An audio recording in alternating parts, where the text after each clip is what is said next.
I knew my sister was trying to steal our family home the moment I saw her fake smile at dinner. What she didn't know, I had already secured our mother's entire estate while she was busy planning her vacation to Bali.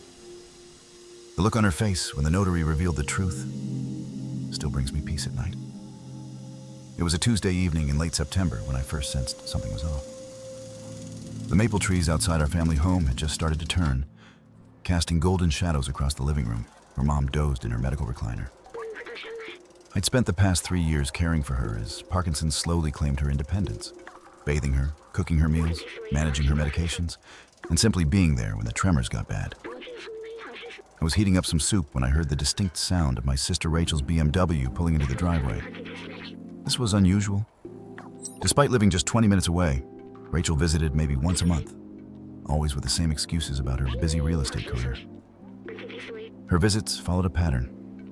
Arrive with a small gift, stay for exactly 45 minutes, take a few photos for social media, then disappear for weeks. But today wasn't her scheduled visit. Something was up. "Hey there, little brother." Rachel's voice was too loud, too cheerful as she breezed through the front door without knocking.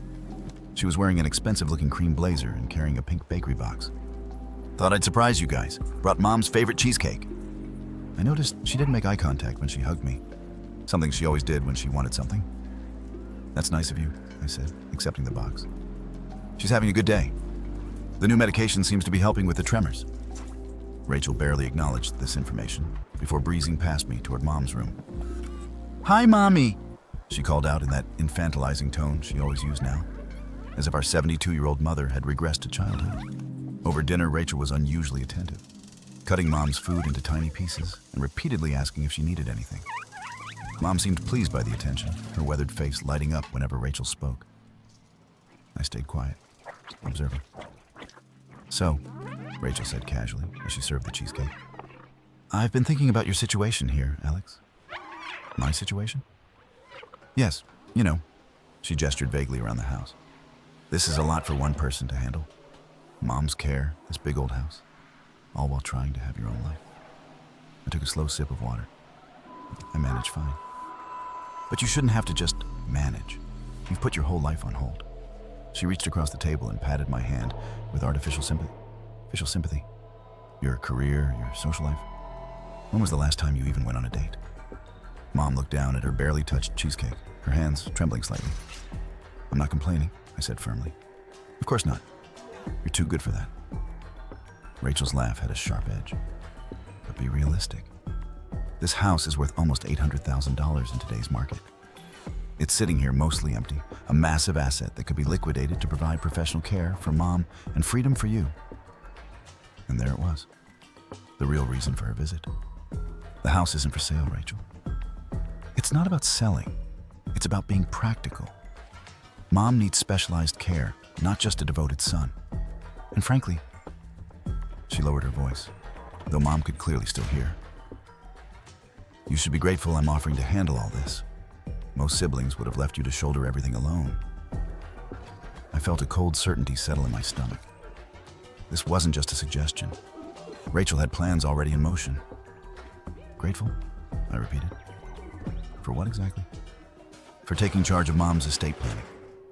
For making the hard decisions you're too emotional to make. For looking at the big picture." She pulled out her phone. "Actually, I've already spoken with a fantastic assisted living facility in Westbrook. Very exclusive, beautiful grounds. Mom would love it there." Mom's fork clattered against her plate. "I don't want to leave my home, Rachel." Rachel barely glanced at her. "Mom, we all have to make adjustments as we age. Trust me on this." I carefully folded my napkin and placed it beside my plate. "How exactly would this work, Rachel? Financially, I mean." She brightened, clearly thinking I was coming around. "Well, we'd sell the house, use the proceeds for Mom's care, and split whatever's left. Simple, clean break for everyone." "And who would handle the sale?" "I would, obviously. It's what I do for a living." She smiled that real estate agent smile that never reached her eyes. "I already have a couple who's very interested. They're willing to go above asking price." I felt my heart rate increase, but kept my expression neutral. "You already have buyers? That's efficient?" "That's business, Alex. Opportunities don't wait around. She took a delicate bite of cheesecake. I've actually scheduled a preliminary walkthrough for them tomorrow while you're at Mom's doctor appointment. Mom's hand found mine under the table, squeezing with surprising strength. That won't be possible, I said quietly. Rachel's smile tightened. Don't be difficult. This is happening whether you like it or not. I'm trying to include you as a courtesy. A courtesy, I repeated. You're trying to sell our family home behind my back, and I should be grateful for the courtesy? Behind your back? I'm literally telling you to your face right now. Rachel rolled her eyes. And yes, you should be grateful. I'm the executor of Mom's estate. I'm the one with power of attorney. I'm trying to make this easy for everyone. I felt Mom's grip tighten on my hand. The look on her face told me everything I needed to know. When did you become the executor? I asked, though I already knew the answer was never. It's been in place for years, Rachel waved dismissively. Mom signed the papers when Dad died. You were always too busy with your studies to handle the practical matters. This was a blatant lie. I'd been 26 when Dad died, well into my career as a paralegal. Rachel had been traveling in Europe at the time and barely made it back for the funeral. I see, was all I said. Rachel seemed to take my quiet response as acceptance. She spent the next 20 minutes outlining her plans for the house sale, the assisted living facility, and how she'd generously allow me to keep some of the furniture. Mom sat silently beside me, her untouched cheesecake a pale island on her plate. After Rachel left, promising to return with the potential buyers the next day, Mom turned to me with tears in her eyes. I don't want to leave my home, Alex. I want to die in this house, in my own bed. I know, Mom. I squeezed her shoulder gently. And you will. I promise. That night, after settling Mom in bed, I went to the small home office that had once been my father's domain. In the bottom drawer of his old desk, behind a false panel he'd shown me years ago, was a fireproof document box. Inside were the real estate deeds, insurance policies, and most importantly, my mother's actual will and power of attorney documents, both naming me as executor and decision maker. 3 years earlier, when Mom's diagnosis had become clear. We'd updated all her legal paperwork. She had insisted on it, wanting to ensure that the son who had committed to caring for her would have the legal authority to do so. We'd also drafted a formal caregiver agreement, approved by her elder law attorney, documenting my role and the understanding that my service would be recognized in her estate planning. Rachel knew none of this. She'd been too busy building her real estate empire to attend any of Mom's legal or medical appointments. I spent the night making copies of everything, then called Mom's attorney first thing in the morning. He confirmed what I already knew. Rachel had no legal authority whatsoever. Any attempt to sell the house would constitute fraud. Do you want me to send her a cease and desist letter? He asked. Not yet, I replied. I want to see how far she's willing to take this. Over the next week, Rachel's plan accelerated. She brought potential buyers through the house while I was taking Mom to physical therapy. She had a photographer take listing photos without permission. She even started telling neighbors that Mom would be upgrading to an assisted living community soon. Most disturbing was her conversation with Mom's doctor, where she claimed to have medical power of attorney and requested information about Mom's condition. Thankfully, the doctor knew better and refused without proper documentation. Then came the text that confirmed everything.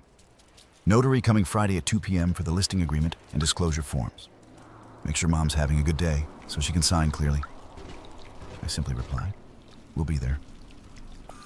That Friday, I helped Mom dress in her favorite blue dress, the one she'd worn to my college graduation. I made sure she took her medication at precisely the right time so her tremors would be minimal. Then I gathered all our documentation and placed it in Dad's old leather portfolio. Are you sure about this? Mom asked as I helped her into the car. She's still my daughter. I'm sure, Mom. Rachel needs to understand there are consequences for trying to sell your home out from under you, or trying to ship you off somewhere against your will. We arrived at Rachel's real estate office 10 minutes early. Her assistant showed us to the conference room, where Rachel was already waiting with a notary and what appeared to be a young couple, presumably the buyers. Mom? Alex? Rachel's surprise seemed genuine. You're early. And Mom, don't you look nice? I wasn't expecting you to come in person. It's my house being sold, Mom said quietly. Where else would I be? Rachel laughed nervously. Well, we're just doing preliminary paperwork today. Nothing for you to worry about. Actually, I interjected, since you're selling Mom's primary residence, she would need to sign the listing agreement personally, as would I, as co-owner. Rachel's smile froze. Co-owner? What are you talking about? I opened Dad's portfolio and removed the property deed. Dad left the house jointly to Mom and me, with you receiving other assets. Don't you remember? Of course she didn't remember.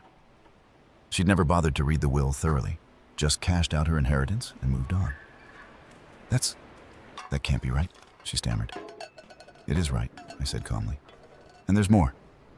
Mom, would you like to explain, or should I? Mom straightened in her chair, her voice steadier than it had been in months. I never appointed you as my power of attorney, Rachel. Alex has been my designated agent for 3 years. He's also the executor of my will. The notary, a middle-aged woman with kind eyes, shifted uncomfortably. Perhaps we should reschedule until the family has sorted this out? There's nothing to sort out, Rachel snapped. There's clearly been a misunderstanding. Mom, you signed papers after Dad died. Don't you remember? I signed nothing, Mom said firmly. You never even asked. The young couple was now openly staring, clearly sensing they'd walked into a family drama. If I could just see the power of attorney document you're working from, I asked Rachel innocently. Her face flushed. I don't have it with me. It's being updated. Interesting, because I have the actual document right here. I slid Mom's power of attorney across the table. Properly executed, witnessed, and notarized 3 years ago, along with Mom's will, naming me as executor. The notary picked up the document, examined the notary seal, and nodded slightly. This appears to be in order, she said professionally. This is ridiculous, Rachel hissed. Mom has Parkinson's. Her judgment is impaired. These documents could easily have been obtained through undue influence. That was when I played my final card. Actually, Mom had a full cognitive assessment before signing these documents. Her neurologist certified her competency. I produced another document. We also have this, a formal caregiver agreement drafted by Mom's elder law attorney, documenting my role as her primary caregiver and the understanding that the family home would remain her residence for as long as possible, and passed to me in recognition of the care provided. The young woman who'd been sitting quietly with her partner suddenly spoke up. Mrs. Henderson, you told us this was a straightforward sale. You never mentioned any of this. Rachel's composure was cracking. Because it is straightforward. My brother is being difficult. He's always been possessive of Mom. Possessive? I echoed. I've bathed her, dressed her, cooked for her, and managed her medications for 3 years while you visited once a month for photo ops. Where were you when she fell and couldn't get up for 2 hours last winter? Where were you during her hospitalizations? I have a career, a life. Rachel was nearly shouting now. Not all of us can put everything on hold to play martyr. The notary cleared her throat. I cannot and will not notarize any documents under these circumstances. There are clearly competing legal claims that need to be resolved before any property transaction can proceed. Rachel turned to her, desperate. This is just a family squabble. We can still proceed with the listing agreement. I'll sort this out with them later. Actually, the notary said firmly, attempting to sell property without legal authority to do so could constitute fraud. As a notary, I cannot be party to that. The young couple stood up. We're going to go, the man said awkwardly. Please don't contact us again until this is resolved. As they left, Rachel's face contorted with rage. You've ruined everything. Do you have any idea how hard I worked to find buyers willing to pay top dollar? For a house you had no right to sell, I reminded her calmly. You think you're so clever, she spat. So righteous. You've always been Mom's favorite, and now you've manipulated her into giving you everything. Mom, who had been quiet throughout most of the confrontation, slowly rose to her feet. Despite her trembling hands, she stood tall. Rachel, I love you. You're my daughter. But you tried to sell my home without my consent. You tried to force me into a facility I don't want or need. And worst of all, you've completely disregarded everything your brother has sacrificed to care for me. Sacrificed? Rachel scoffed. He's living rent-free in a house worth nearly $1 million. He's given up promotions, relationships, and his own space to care for me, Mom countered. while you've been to Bali twice this year alone. Rachel's face crumpled slightly at the direct hit. Her Instagram had been full of yoga poses on Balinese beaches while I was helping Mom through a particularly difficult medication adjustment. "This isn't over," Rachel said, gathering her papers. "I'll contest everything. I'll get a lawyer. I'll have Mom evaluated for competency." "You're welcome to try," I said quietly. "But you should know that Mom's neurologist performs cognitive assessments at every visit. The most recent one was 3 weeks ago. She's fully capable of making her own decisions."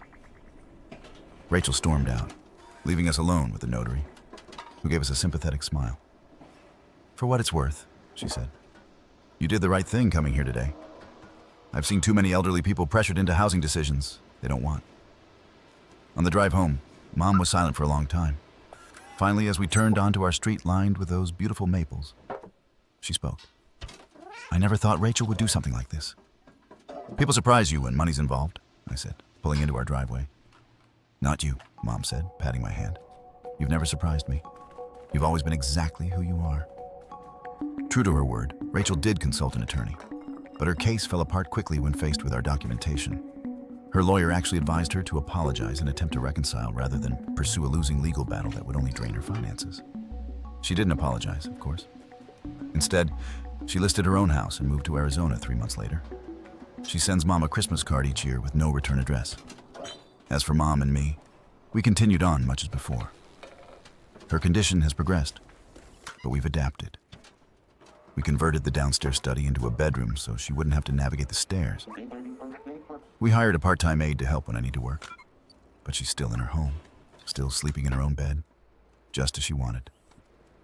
Sometimes in the evening, when the light turns golden through the maple trees, Mom and I sit on the porch swing that Dad built decades ago.